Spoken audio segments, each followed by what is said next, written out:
Dear students, चूँकि हमें पता है कि जो भी एटम्स होते हैं, एटम्स में 3 सब एटॉमिक पार्टिकल्स जो हैं, that is electron, proton and neutron. तो इन सब एटॉमिक पार्टिकल्स को कैसे डिस्कवर किया गया, आज हम इसी बारे में यहाँ पे पढ़ेंगे। तो हमारा जो पहला टॉपिक होगा that is discovery of electron.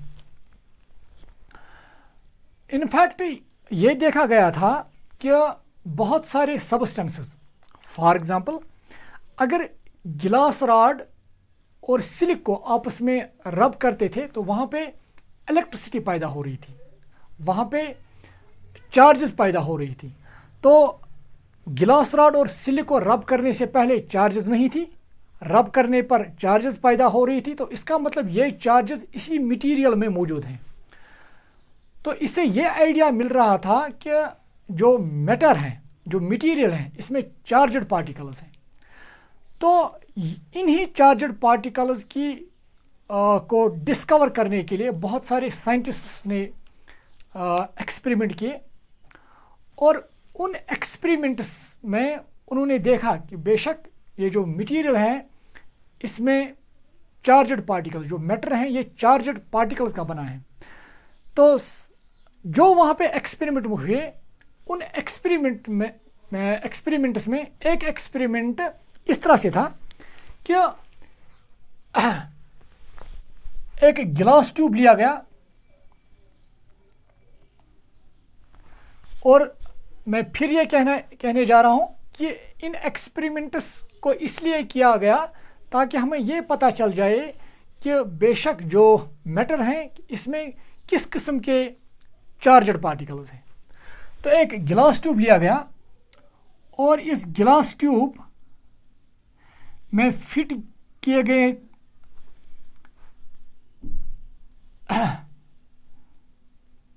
Metal plates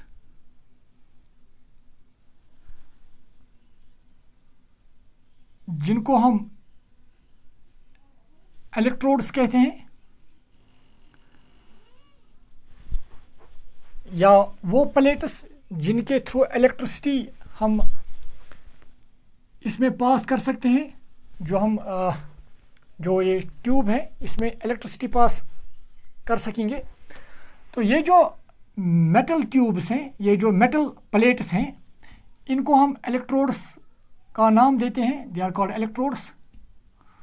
और एक और चीज़ मैं यहाँ पे कहना चाहूँगा, ये ज़रूरी नहीं है कि सिर्फ मेटल्स ही इलेक्ट्रोड्स एक्ट कर सकते हैं, इवन कि नॉन मेटल्स जैसे कि graphite, that can also act as electrode, क्योंकि उसके थ्रू भी हम इलेक्ट्रिसिटी इंटर करवा सकते हैं इस ग्लास ट्यूब में। नाउ तो 2 इलेक्ट्रोड्स लिए गए और ये जो इलेक्ट्रोड्स हैं इन इलेक्ट्रोड्स को एक पोटेंशियल दिया गया। ये पॉजिटिव टर्मिनल के साथ इनको जोड़ा गया और ये है नेगेटिव टर्मिनल। और इस गिलास ट्यूब में gas at a very low pressure रखा गया। Gas at a very low pressure. इस ट्यूब में, इस गिलास ट्यूब में एक गैस रखा गया at a very low pressure और इसका प्रेशर रेगुलेट करने के लिए यहाँ पे एक वैक्यूम पंप रखा गया।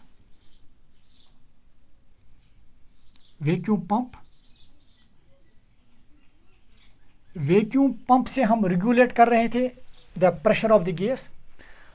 तो क्या किया गया कि जो ये गिलास ट्यूब है, इस गिलास ट्यूब में जो ये इलेक्ट्रोड्स फिट किए गए, पोटेंशियल अप्लाई किया गया अबाउट 10,000 वोल्ट्स।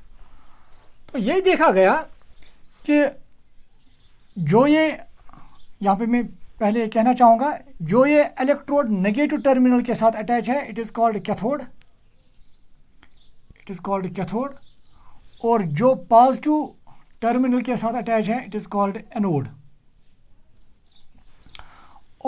और इस ये जो एनोड है, इसके गिलास के साइड में एक जिंक कोटिंग की गई थी। तो ये देखा गया जब हम पोटेंशियल अप्लाई करते हैं अबाउट 10,000 वोल्ट्स, ये देखा गया कि इस कैथोड के अपोजिट साइड में यहाँ पे एक्चुअली फेंट ग्रीनिश कलर पैदा हो रहा था। जब इस गैस को इस ट्यूब में रखा गया और पोटेंशियल अप्लाई किया गया अबाउट 10,000 वोल्ट्स, ये देखा गया कि इस कैथोड के अपोजिट साइड में, इस साइड में, इस गिलास पर फेंट ग्रीनिश कलरेशन पैदा हो रही थी, जिसको इस तरह से समझाया गया कि एक्चुअली ये जो फेंट ग्रीनिश कलरेशन पैदा होती है ये इस वजह से पैदा हो रही है क्योंकि कुछ रेज यहाँ से आ रहे हैं, कुछ रेज यहाँ से आ रहे हैं। वो रेज जब इस गिलास ट्यूब पर स्ट्राइक करते हैं तो वही रेज एक्चुअली ये फेंट ग्रीनिश कलरेशन पैदा कर रहे हैं। क्योंकि ये रेज कैथोड से ही आ रहे थे तो इन रेज को नाम दिया गया, दे वर कॉल्ड कैथोड रेज। इनको कैथोड रेज का नाम दिया गया, कैथोड रेज, इनका नाम कैथोड रेज रखा गया। अब ये जो कैथोड रेज हैं इनकी कुछ प्रॉपर्टीज पढ़ी गई, इनकी कुछ प्रॉपर्टीज देखी गई।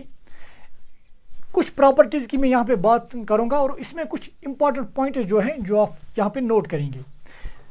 सबसे पहले ये जो कैथोड रेज हैं, ये देखा गया कि अगर हम इस गिलास ट्यूब के साइड में हम इलेक्ट्रिक फील्ड अप्लाई करेंगे, फॉर एग्जांपल यहाँ मैं दिखा रहा हूँ, जैसे कि अगर हम यहाँ पे पॉजिटिव इलेक्ट्रिक फील्ड लगाएंगे और इस साइड में नेगेटिव इलेक्ट्रिक फील्ड लगाएंगे, तो ये देखा गया ये जो कैथोड रेज हैं ये पॉजिटिव की तरफ बेंड हो रहे थे। ये cathode raise they were bending towards the positive field. और अगर ये पॉजिटिव की तरफ बेंड हो रहे हैं तो इसका मतलब ये है कि ये जो कैथोड रेज हैं दे आर नेगेटिवली चार्जड। इसका मतलब जो कैथोड रेज हैं they are having negative charge. तो एक पॉइंट ऑफ याद रखेंगे, cathode rays are negatively charged. एक और चीज यहां पे देखी गई कि अगर हम इन कैथोड रेज के बीच में अगर हम एक लाइट मैका व्हील यहां पे रखते थे तो ये यहां पे ये देखा गया कि ये जो मैका व्हील है ये रोटेट कर रहा था। तो इसका मतलब क्योंकि इसको रोटेट करने में कैथोड रेज रिस्पॉन्सिबल थे, क्योंकि कैथोड रेज ही इसको रोटेट करवा रहे थे, तो इसका मतलब जो ये कैथोड रेज हैं they are having material nature. क्योंकि मटीरियल नेचर की वजह से ही ये इस माइका व्हील को रोटेट कर सकते हैं।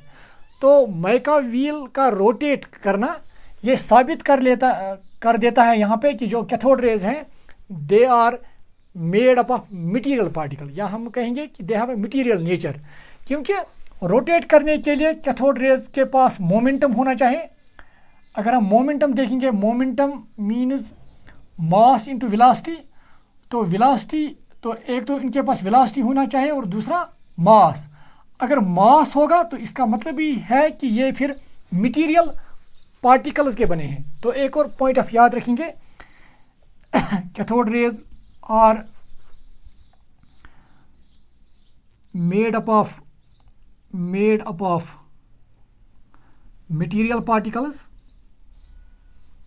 Material particles. एक और चीज यहाँ पे जो आप नोट करेंगे और इससे भी जो इम्पॉर्टेंट पॉइंट है जो आप यहाँ पे याद रखेंगे, देखिए आप, ये देखा गया कि ये जो कैथोड रेज हैं इन कैथोड रेज की जो भी प्रॉपर्टीज हैं, जैसे कि मैंने कहा कि they are having negative charge, क्योंकि ये पॉजिटिव फील्ड की तरफ बेंड हो रहे थे। ये माइका जो व्हील है अगर हम इसके बीच में रखेंगे, क्योंकि माइका एक लाइट मटेरियल होता है, तो अगर उससे बना व्हील हम इसके बीच में रखेंगे तो वो रोटेट हो रहा था। तो माइका व्हील के रोटेट होने की वजह से हम ये कह पा रहे थे ये जो कैथोड रेज हैं they are having material nature. एक और चीज़, इन कैथोड रेज को देखा गया है, ये भी एक प्रॉपर्टी देखी गई कि दे travel in a straight line. अब एक और इम्पॉर्टेंट प्रॉपर्टी जो आप यहाँ पे एक्चुअली नोट करेंगे, ये देखा गया कि ये जो कैथोड रेज हैं, ये जो कैथोड रेज हैं, इनकी प्रॉपर्टीज ये ऑलवेज सेम रहती थी, चाहे आप इस गिलास ट्यूब में कोई भी गैस लें। फॉर एग्जांपल अगर आप हाइड्रोजन ले लेते तो फिर भी कैथोड रेज की प्रॉपर्टीज जो थी वो वही रहती, चाहे आप ऑक्सीजन गैस लेते, नाइट्रोजन गैस लेते, तो जो कैथोड रेज थे उनकी प्रॉपर्टीज ऑलवेज हमें सेम ही आ रही थी। तो इसका मतलब है जो नेचर ऑफ कैथोड रेज है, जो nature of cathode rays, it was found the nature of cathode rays is independent of the gas taken in the discharge tube. ये बहुत ही इंपॉर्टेंट पॉइंट है जो आप याद रखोगे यहाँ पे। तो यहाँ पे मैं इसको लिखना चाहूँगा, the nature of cathode rays, the nature of cathode rays, the nature of cathode rays is independent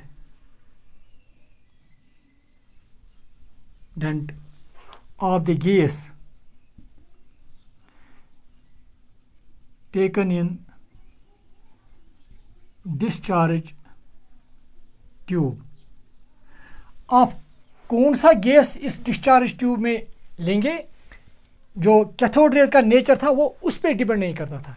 इतना ही नहीं, जो इस इलेक्ट्रोड का मटेरियल था, इलेक्ट्रोड का जो मटेरियल होगा, क्या ये इलेक्ट्रोड प्लेटिनम का बना है, क्या ये इलेक्ट्रोड गोल्ड का बना है, क्या ये इलेक्ट्रोड कार्बन का बना है, आई मीन क्या ये ग्रेफाइट है, कैथोड रेज का नेचर उस पर भी डिपेंड नहीं करता था। तो एक और चीज़ आप यहाँ पे याद रखिएगा, मैं इसको पहले रब करना चाहूँगा यहाँ पे, नाउ सी। तो एक और पॉइंट जो बहुत ही इंपॉर्टेंट पॉइंट है यहाँ पे, the nature of cathode rays also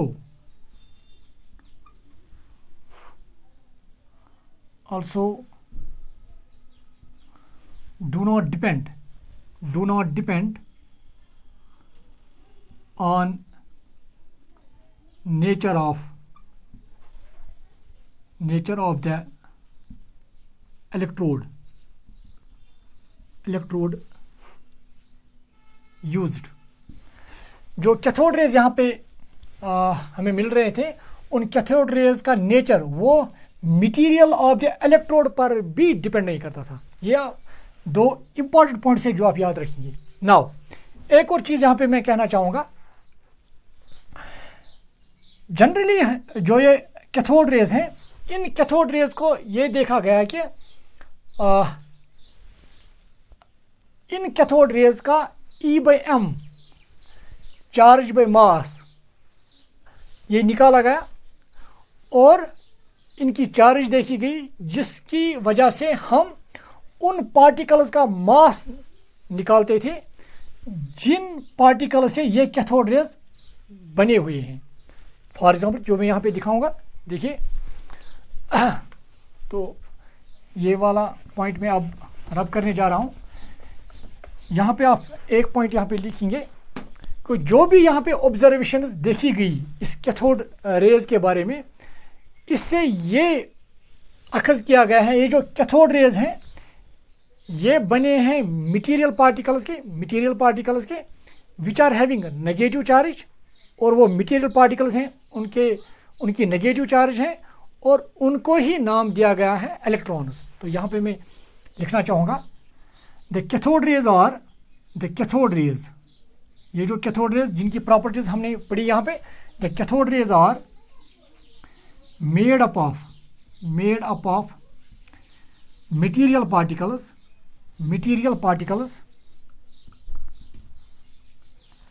the cathode rays are made up of material particles having negative charge having negative charge, and these material particles were called electrons, और उनको ही नाम दिया गया electrons.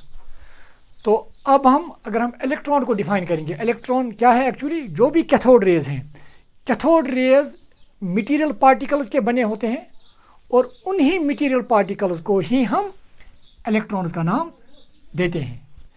इन electrons, ये जो इलेक्ट्रॉन्स हैं, इनका E/m देखा गया, चार्ज बाय मास रेशो, और इनकी चार्ज देखी गई. दो साइंटिस्ट हैं जिन्होंने इस पर काम किया है. यहाँ पे मैं कुछ और पॉइंट्स इसके बारे में ही डिस्कस करना चाहूँगा और कुछ कैलकुलेशंस यहाँ पे दिखाऊंगा, जिसकी वजह से हम अब इस इलेक्ट्रॉन का मास देखेंगे कि इसका मास कितना है. आप इसको नोट कीजिएगा अभी. Now see,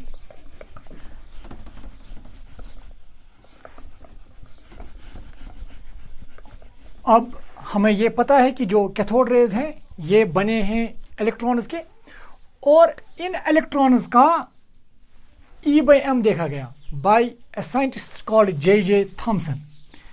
J.J. थॉमसन ने एक्सपेरिमेंट किया और उस एक्सपेरिमेंट के ज़रिए J.J. थॉमसन ने इन इलेक्ट्रॉन्स का E/m, charge by mass ratio देखा, और चार्ज बाय मास ये देखा गया, it comes out to be 1.76 into 10⁻⁸ coulomb पर ग्राम. ये आप याद रखिएगा, बहुत ही इंपॉर्टेंट पॉइंट है यहाँ पे. एक और इम्पॉर्टेंट पॉइंट यहाँ मैं कहना चाहूँगा, जो आप याद रखेंगे, जो भी ये कैथोड रेज हैं और जो कैथोड रेज बने हैं इलेक्ट्रॉन्स का, और उन इलेक्ट्रॉन्स का E/m देखा गया 1.76 इंटू 10⁸ कूलम पर ग्राम. अगर आप कोई भी गैस यहाँ पे ले लेंगे और वो जो कैथोड रेज वहाँ पर बनेंगे, उन कैथोड रेज के लिए E/m always comes out to be 1.76 into 10⁸ coulomb पर ग्राम. मतलब यहाँ पे एक और चीज़ आप यहाँ पे याद रखेंगे, जो E/m है, E/m for cathode rays, that again does not depend on the nature of gas. तो यहाँ पे आप याद रखिएगा, ये E/m for cathode rays does not depend on nature of gas. और ये बहुत ही इंपॉर्टेंट पॉइंट है, ये पूछा जा सकता है. E/m फॉर कैथोड रेज, मगर मैं कैथोड रेज की बात यहाँ पे कर रहा हूँ. E/m for cathode rays does not depend on nature of gas, ये याद रखिएगा. नाउ अब देखिए, अब E/m निकाला गया J.J. थॉमसन ने. एक और साइंटिस्ट जिसका नाम मिलिकन है, इसने इन इलेक्ट्रॉन्स की चार्ज देखी, और वो चार्ज देखी गई 1.6 इंटू 10⁻⁻19 कूलम. तो अगर हम इसको फर्स्ट नंबर दे देंगे और इसको सेकंड, तो अगर हमें E/m पता है इलेक्ट्रॉन्स का और उन इलेक्ट्रॉन्स की चार्ज भी पता है, we can easily calculate the m, that is the mass. देखिए सिंपल सा यहाँ पे तरीका है. देखिए आप यहाँ पे, नाउ सी, मैं इसको यहाँ पे रब करने जा रहा हूँ. ये आप कैलकुलेशन देखेंगे, यहाँ पे हम किस तरह से मास निकाल पाएंगे अब इलेक्ट्रॉन का. क्योंकि हमें पता है since E/m that is equal to 1.76 into 10⁻8 coulomb पर ग्राम. तो E चूँकि हमें पहले से ही पता है, तो हम E का वैल्यू यहाँ पे डायरेक्ट सब्स्टिट्यूट करेंगे, और E के बदले हम लिखेंगे 1.6 into 10⁻⁻19 coulomb by m is equal to 1.76 into 10⁻8 coulomb पर ग्राम. तो अगर मैं मास राइट साइड में ले जाऊंगा, तो it will comes out to be 1.6 into 10⁻⁻19 coulomb. 1.76 ये मैं लेफ्ट साइड में ले आऊँगा, it will come out to be 1.76 into 10⁻8 coulomb पर gram is equal to mass m। तो मैंने m को राइट साइड में लिया, तो यहाँ पे कूलम और कूलम कैंसिल होगा, it will come out to be, जब आप 1.6 इंटू 10⁻19 और जो नीचे हैं 10⁻8 जब ऊपर चला जाएगा इट विल बिकम नेगेटिव। तो अगर आप इसको सॉल्व करोगे it will come out to be 9.1 approximately 9.1 into 10⁻28 grams. अगर आप इसकी कैलकुलेशन देखोगे, यहाँ पे आप देखेंगे the mass of the electron would be, the mass of electron वो किसके बराबर होगा, ये आप याद रखिएगा, the mass of electron would be 9.1 into 10⁻28 gram.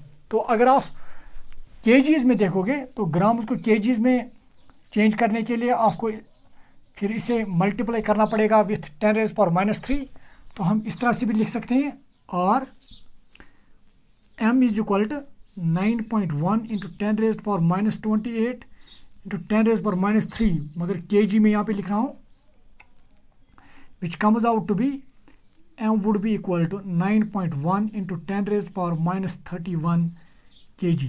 तो ये हमें यहाँ पे निकला मास ऑफ इलेक्ट्रॉन, जो आप याद रखिएगा यहाँ पे। तो एक आप मास केजीज में भी याद रखेंगे, ग्राम्स में भी याद रखेंगे और AMUs में भी याद रखेंगे, जो मैंने पहले लेक्चर में आपको बताया था। आप इसको नोट कीजिएगा। अब कुछ पॉइंट्स यहाँ पे मैं कहने जा रहा हूँ।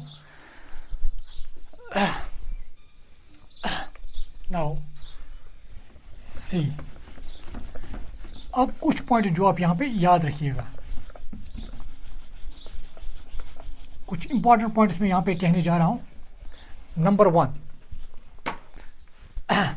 लास्ट पे जो डिस्कवरी ऑफ इलेक्ट्रॉन है, डिस्कवरी ऑफ इलेक्ट्रॉन,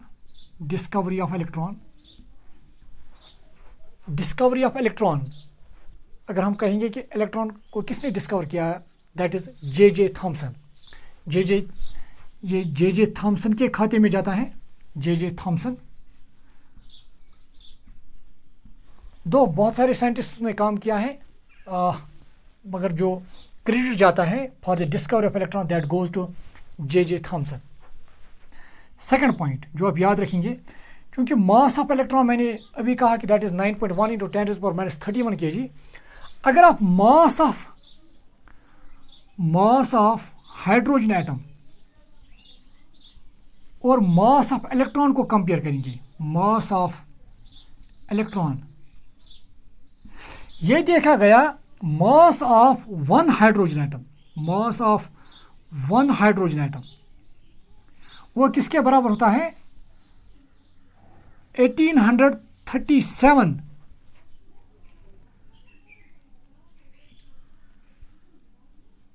अगर आप 1837 इलेक्ट्रॉन्स ले लेंगे, उनका मास जो होगा वो एक हाइड्रोजन एटम के मास के बराबर होता है। मतलब mass of one hydrogen atom is equal to mass of, यहाँ पे मैं इस तरह से लिखूंगा, mass of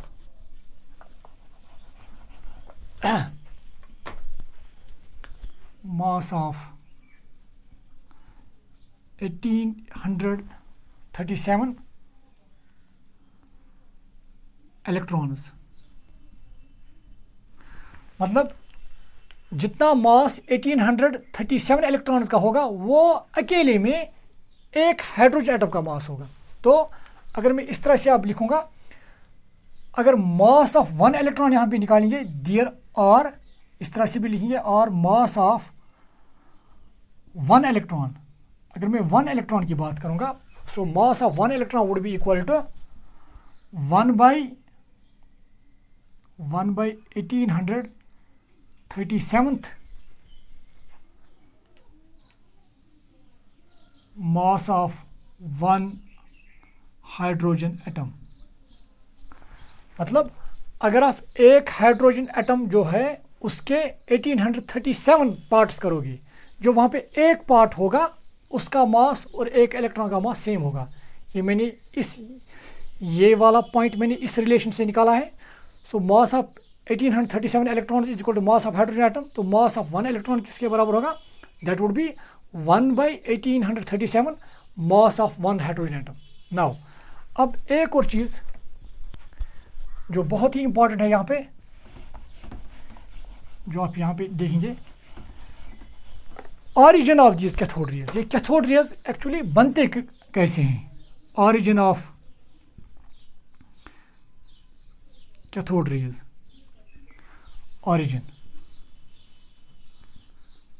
origin of cathode rays. Actually क्या होता है कि जो हम यहाँ पे गैस ले आते हैं, जो ही हम पोटेंशियल अप्लाई करते हैं, वो गैस एक्चुअली आयोनाइज होता है, दैट गैस गेट्स आयोनाइज्ड, तो वहाँ से ही कैथोड रेज बनते हैं। जैसे मैं यहाँ पे दिखाना चाहूँगा, फॉर एग्जांपल अगर हम यहाँ पे हाइड्रोजन ले रहे हैं, हाइड्रोजन, तो जो ये हाइड्रोजन है, पहले ये हाइड्रोजन ब्रेक होकर हाइड्रोजन एटम्स में चला जाएगा, हाइड्रोजन एटम्स बन जाएंगे। तो जब ये हाइड्रोजन एटम्स बन जाएंगे, अब इसमें क्या होता है, एक्चुअली जब हम पोटेंशियल जब अप्लाई करते हैं कि इस हाइड्रोजन से इलेक्ट्रॉन्स अलग हो जाते हैं, तो जब हाइड्रोजन से इलेक्ट्रॉन्स अलग हो जाएंगे तो वहाँ पे क्या होगा, मैं यहाँ पे इस हाइड्रोजन, जब इससे इलेक्ट्रॉन हम निकालेंगे, यहाँ पे मैं दिखाना चाहूँगा, ये फॉर एग्जांपल हाइड्रोजन है, इसका एक इलेक्ट्रॉन है, एक्चुअली इसमें प्रोटॉन एक है और इलेक्ट्रॉन भी एक ही है। जब हम इलेक्ट्रॉन इससे बाहर निकालेंगे, क्योंकि इलेक्ट्रॉन के पास नेगेटिव चार्ज है, प्रोटॉन के पास पॉजिटिव चार्ज है, तो नेट चार्ज इस पर क्या होगी? 0। मगर जब हम इलेक्ट्रॉन इससे निकालेंगे तो ऑटोमेटिकली जो ये हाइड्रोजन होगा, जो मैं यहाँ पे दिखाना चाहूँगा, तो ये हाइड्रोजन पहले न्यूट्रल होगा, तो जो ही हम इससे इलेक्ट्रॉन निकालेंगे तो इस हाइड्रोजन के पास तो प्रोटॉन तो एक रहेगा ही, मगर इलेक्ट्रॉन चूंकि हमने बाहर निकाला है, जब प्रोटॉन और इलेक्ट्रॉन हाइड्रोजन में मौजूद थे तो पॉजिटिव और नेगेटिव चार्ज एक दूसरे को न्यूट्रलाइज कर रहे थे। तो जब हमने इलेक्ट्रॉन इससे बाहर निकाला तो ऑटोमेटिकली इसकी जो पॉजिटिव चार्ज है प्रोटॉन के पास, ये न्यूट्रल नहीं होगी, तो इस पर ऑटोमेटिकली पॉजिटिव चार्ज आ जाएगी। जब हाइड्रोजन से हमने इलेक्ट्रॉन्स को बाहर निकाला तो हम कहते हैं कि हमने गैस को आयोनाइज किया। तो ये आयोनाइजेशन होती है बाय अप्लाइंग दिस पोटेंशियल। जब भी हम पोटेंशियल अप्लाई करते हैं, जो भी यहाँ पे गैसेस होते हैं वो आयोनाइज होते हैं, वो आयन्स में तब्दील होते हैं। तो हाइड्रोजन इस तरह से फिर ब्रेक होता है। तो यहाँ पे मैं दिखाना चाहूँगा, अब जो ये हाइड्रोजन है, मैं सीधे हाइड्रोजन एटम्स दिखा रहा हूँ आप यहाँ पे। तो एक्चुअली हाइड्रोजन जो है, ये हाइड्रोजन ये इलेक्ट्रॉन्स में तब्दील होंगे और H पॉजिटिव में। आप समझो एक और हाइड्रोजन है, इलेक्ट्रॉन और H पॉजिटिव, एक और हाइड्रोजन H पॉजिटिव इलेक्ट्रॉन, एक और हाइड्रोजन H पॉजिटिव और इलेक्ट्रॉन। ये जो इलेक्ट्रॉन्स हैं इनके पास नेगेटिव चार्ज है, और यही नेगेटिवली चार्जड पार्टिकल्स जो हैं, यही नेगेटिवली चार्जड पार्टिकल्स एक्चुअली यही कैथोड रेज बनाते हैं। तो कैथोड रेज चूंकि इनके पास नेगेटिव चार्ज है इलेक्ट्रॉन्स के पास, यही किसकी तरफ जाते हैं? एनोड की तरफ। एनोड के पॉजिटिव चार्ज हैं और पॉजिटिव की तरफ कौन जाएंगे? यही negatively charged rays which we called cathode rays. तो इस तरह से कैथोड रेज बने होते हैं इलेक्ट्रॉन्स के। तो यहाँ पे कैथोड रेज किसका बना है? इलेक्ट्रॉन्स का। नाउ सी, यहाँ पे एक्चुअली मैं एक और पॉइंट कहना चाहूँगा। अगर इसके बरकस हम फॉर एग्जांपल ऑक्सीजन लेते यहाँ पे, तो ऑक्सीजन के पास प्रोटॉन्स, यहाँ पे मैं दिखाना चाहूँगा, पहले मैं इस साइड में दिखाना चाहूँगा। अगर मैं ऑक्सीजन को ले लूँगा, इसके प्रोटॉन्स कितने हैं? 8, और इलेक्ट्रॉन्स भी कितने हैं? 8। तो जब आप पोटेंशियल अप्लाई करते हैं तो इससे आप क्या करते हैं? एक इलेक्ट्रॉन्स बाहर निकल आता है। तो जो ही इलेक्ट्रॉन्स बाहर निकल आएगा, इसके पास प्रोटॉन्स रहेंगे 8, इलेक्ट्रॉन्स अब रहेंगे 7। 7 इलेक्ट्रॉन्स 7 प्रोटॉन्स की ही चार्ज न्यूट्रलाइज करेंगे, तो एक प्रोटॉन की चार्ज न्यूट्रलाइज नहीं होगी, जिसकी वजह से इस ऑक्सीजन पे पॉजिटिव चार्ज बन जाएगी। तो इसका मतलब जब ऑक्सीजन भी आयोनाइज होगा तो वहाँ पे क्या पैदा होगा? O पॉजिटिव और इलेक्ट्रॉन। तो इसी तरह से जब अगर हम यहाँ पे ऑक्सीजन गैस ले आते तो वहाँ पर भी इस तरह से सिचुएशन पैदा होती डिस्चार्ज ट्यूब में। देखिए आप, डिस्चार्ज ट्यूब में जो सिचुएशन पैदा होती, तो यहाँ पे इस तरह से जो ऑक्सीजन है, तो यहाँ पे एक इलेक्ट्रॉन और O पॉजिटिव पैदा होता, एक और इलेक्ट्रॉन दूसरे ऑक्सीजन एटम से O पॉजिटिव, एक और इलेक्ट्रॉन O पॉजिटिव, तो यहाँ पर भी इलेक्ट्रॉन्स ही पैदा हो रहे थे और यही इलेक्ट्रॉन्स यहाँ पर भी कैथोड रेज बनाएंगे, कैथोड रेज। तो इनको हम पहले पॉजिटिव पार्टिकल्स को हम छोड़ेंगे यहाँ पे, इनके साथ हम अभी बात नहीं करेंगे, अभी हम इनकी बात नहीं करेंगे, इलेक्ट्रॉन्स की बात करेंगे। जो इलेक्ट्रॉन्स हैं तो यहाँ पर भी इलेक्ट्रॉन्स ही कैथोड रेज बना रहे थे और यहाँ पर भी यही इलेक्ट्रॉन्स कैथोड रेज बना रहे हैं। तो इसका मतलब जो यहाँ पे इलेक्ट्रॉन्स हैं उसी किस्म के इलेक्ट्रॉन्स यहाँ पर भी हमें बन रहे हैं।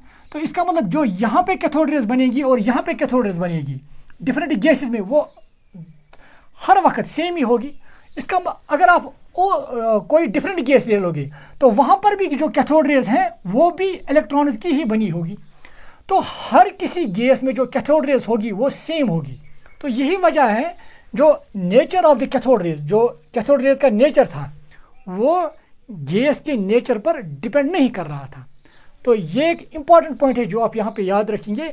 The nature of the cathode raise, जो कैथोड रेज होगी इसका nature it will not depend upon the gas taken in the discharge tube.